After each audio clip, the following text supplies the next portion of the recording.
Assalamualaikum warahmatullahi wabarakatuh. Kembali lagi bersama saya, Maharani Mandawa Putri.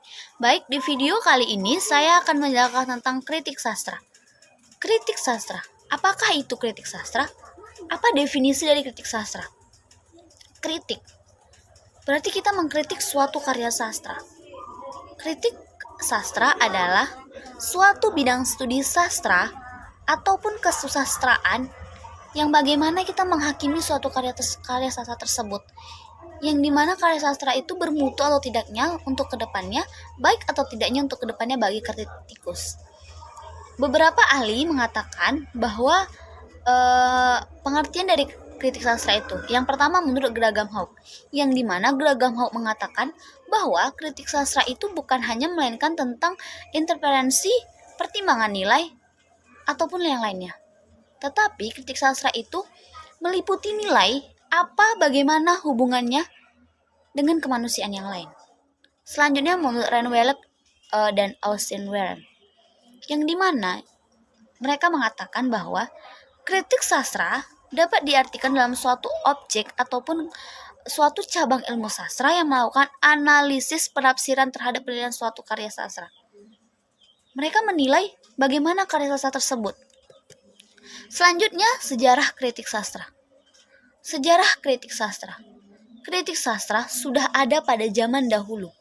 Sudah ada pada 500 abad yang lalu. Banyak pengertian kritik sastra yang kita ketahui. Yang tadi yang saya sebut juga ada pada zaman dahulu. Salah satunya begitu.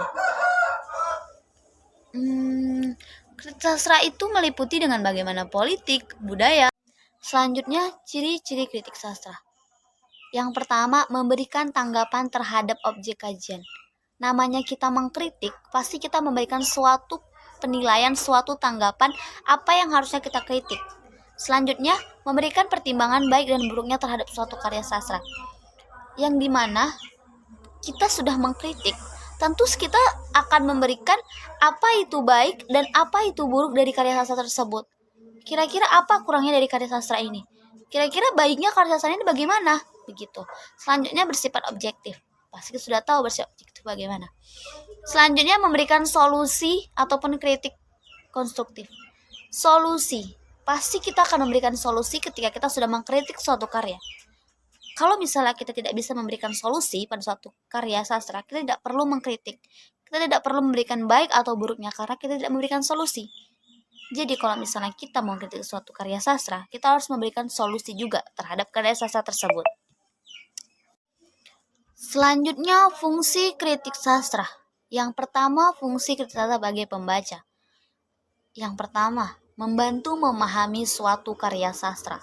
Yang kedua, bisa menunjukkan keestetikan dalam suatu karya tersebut. Selanjutnya, bisa menilai karya sastra tersebut baik atau buruknya. Yang terakhir, menunjukkan nilai-nilai ataupun pesan moral yang ada terhadap karya sastra tersebut. Selanjutnya, karya sastra bagi pengarang. Yang pertama, mengetahui kekurangan dan juga kelebihan dari karya sastra yang kita buat. Selanjutnya, mengetahui kelebihan karyanya, sama seperti yang pertama.